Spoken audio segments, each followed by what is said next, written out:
আসসালামু আলাইকুম সুপ্রিয় দর্শক, আজকে চলে আসলাম বেলতলী ল্যাংটা বাবার দরবার শরীফে। হযরত শাহ সুলেমান ল্যাংটা বাবা নামে পরিচিত।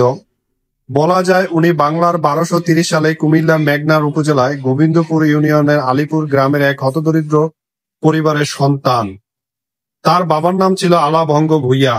ল্যাংটা নামটা আসছে ওনার অদ্ভুত জীবন চলনের মাধ্যমে। উনি বেশিরভাগ সময় একটা গামছা আর সাদাসিধে কাপড় পরে থাকতেন। গ্রামের মানুষরা ওনাকে দেখতো আর ভাবতো এই মানুষটা আলাদা, তাই সবাই ভালোবাসা নিয়ে ডাকতে শুরু করে ল্যাংটা বাবা। উনি ছিলেন এক সত্যি দরবেশ, সারা জীবন মানুষের ভালো পথে, ন্যায় আর ইমানের পথে চলার শিক্ষা দিতেন। আজও চাঁদপুর জেলায় মতলব উত্তরে বদরপুর গ্রামে বেলতলী এলাকায় ওনার মাজার আছে।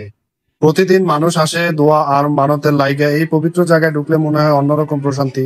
এখানে দিনে দিনে অনেক লোক আসে এবং বিভিন্ন মানুষের আনাগোনা হয়। প্রতি বছর চৈত্র মাসে এখানে 7 দিনের একটি মেলা হয়। সবাই এখানে আসে, যাতায়াত করে। ল্যাংটা বাবা